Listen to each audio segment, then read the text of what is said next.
Hello class 8।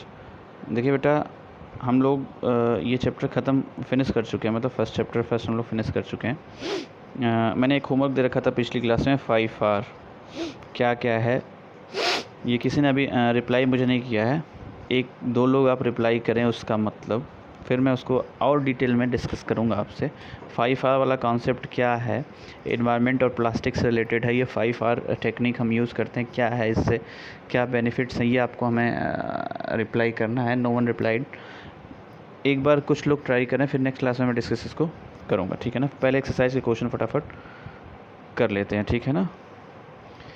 First question ये है कि explain why some fibre are called synthetic.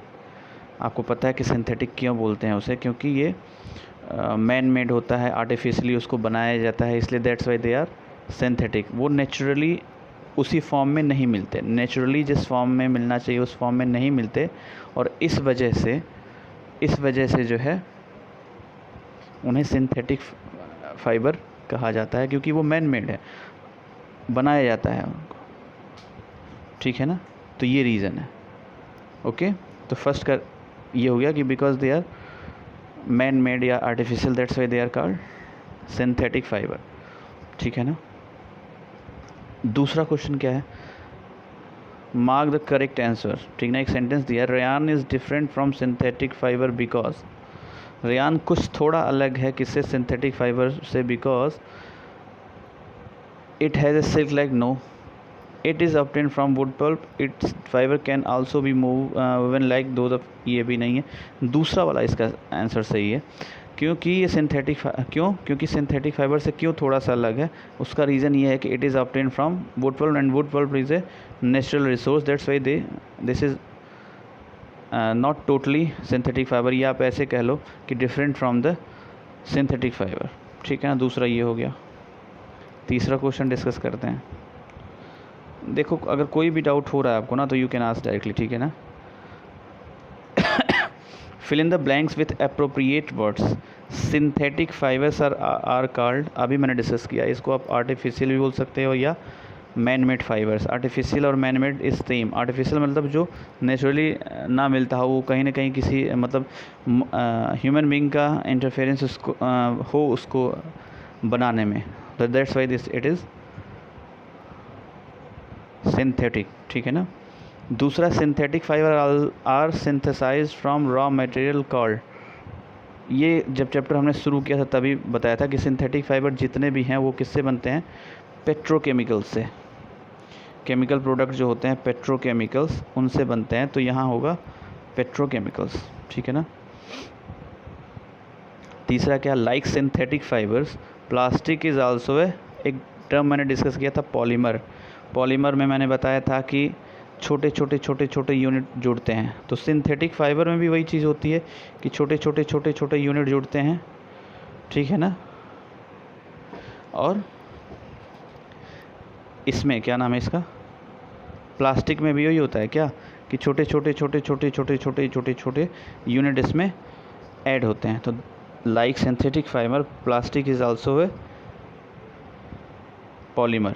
Polymer की डिफिनेशन मैंने ये समझा दिया क्या होता है, ये छोटे छोटे, और इन छोटी छोटी यूनिट को क्या बोलते हैं, monomer.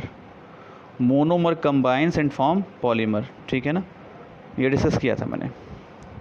Fourth one is give examples which indicate that nylon fibre are very strong. अब नायलॉन एक कुछ एग्जांपल्स बताने हैं कि जिससे ये सिद्ध हो सके या प्रूव हो सके कि nylon fibre are very strong. तो जब चैप्टर डिस्कस कर रहे थे हम लोग, तब भी हम लोगों ने डिस्कस किया था कि क्यों नायलॉन बहुत, उसके एप्लीकेशन हमने देखे थे। पहले एप्लीकेशन देखो, जैसे जो पैरासूट बनता है वो भी इस नायलॉन का बनता है, ठीक है ना। या क्लाइंबिंग रोप्स जो होता है, जो पहाड़ों पे लोग चढ़ते हैं, वो रस्सियाँ जो बनी होती हैं वो भी बहुत स्ट्रांग होती हैं। पैरासूट भी जो बना होता है वो काफ़ी स्ट्रांग होता है। तो ये चीज़ें, पहला ये एग्जांपल प्रूव करता है कि नायलॉन आर वेरी स्ट्रांग। दूसरा एग्जांपल, जो सीट बेल्ट्स होती हैं कार में, वो भी किससे बनी होती हैं, नायलॉन से। तो ये भी प्रूव करता है कि दिस इज़ मतलब ये सारी चीज़ें एक ऐसी जो सेफ्टी फीचर्स के लिए यूज़ होती हैं, तो ये प्रूव करती हैं कि nylon are very strong. Okay, तीसरा, जो स्पोर्ट्स एसेसरीज़ होती हैं, स्पोर्ट्स जैसे रैकेट जो होता है, रैकेट जो होता है ये भी किससे बना होता है? नायलॉन से। तो ये सारे 2-3 एग्जांपल जो मैंने बताए ये प्रूव करते हैं क्या, कि नायलॉन जो होते हैं वो काफ़ी ज़्यादा स्ट्रांग होते हैं। क्या होते हैं? स्ट्रांग होते हैं, ठीक है ना। 4th हो गया क्वेश्चन। 5th देखते हैं कि explain why plastic container are favoured for storing food.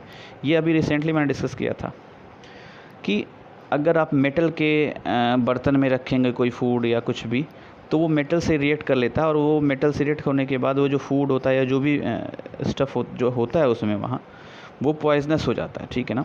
अगर आप प्लास्टिक में कंटेन करोगे, उसे प्लास्टिक में कंटेन करोगे, रखोगे, तो वो प्लास्टिक के साथ जो है वो फूड रिएक्शन करता ही नहीं है, और जब रिएक्शन करेगा नहीं प्लास्टिक के साथ, तो पॉइजनस या कोई साइड एक्टिविटी या साइड इफ़ेक्ट उसका होगा ही नहीं, ठीक है ना।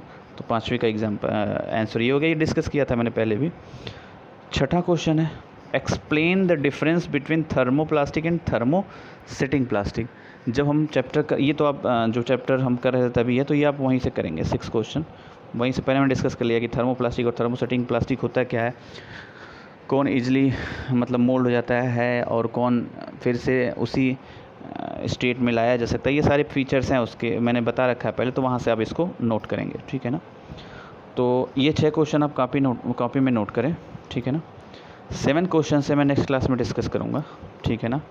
एक काम आपको और करना है, नेक्स्ट क्लास में ये चैप्टर फिनिश करके, ठीक है ना। 15 क्वेश्चन है टोटल, देयर 15 क्वेश्चन, ठीक है ना। ये 15 क्वेश्चन हम डिस्कस कर लेंगे, और फिर जो है नेक्स्ट चैप्टर फटाफट स्टार्ट करेंगे। आपका होमवर्क क्या है आज का? आपका होमवर्क क्या है कि पहला तो ये 5 और 6 क्वेश्चन, 5th क्वेश्चन या 6th क्वेश्चन जो हमने करा, ये कॉपी में लिख लीजिए, और फिर वो जो 5R वाला कॉन्सेप्ट है वो डिस्कस करिए। इसी छोटी सी क्लास है ये, 5R वाला कॉन्सेप्ट हमें रिप्लाई करें, फिर नेक्स्ट क्लास में 5R डिस्कस करके, नेक्स्ट क्लास का शेड्यूल हमारा होगा कि ये 5R डिस्कस करके, और फिर रिमेनिंग क्वेश्चन चैप्टर फर्स्ट का कर लेंगे, ये नेक्स्ट क्लास में हम करेंगे। और उससे जो नेक्स्ट क्लास होगी, मतलब उससे नेक्स्ट क्लास जो होगी, उसमें हम सेकंड चैप्टर हर हाल में शुरू कर देंगे। तो इसको आप फटाफट करिए और आगे करिए, अगर कोई डाउट हो तो यू कैन आस्क। लेकिन 5R प्लीज़ डिस्कस, या उसको आप देखें कहीं से, गूगल करें, कुछ भी करें, उसको आप रिप्लाई करें, नहीं तो मैं नेक्स्ट क्लास में पहले वही 5R ही डिस्कस करूँगा, ठीक है। अगर कोई डाउट हो तो you can ask directly. Thank you.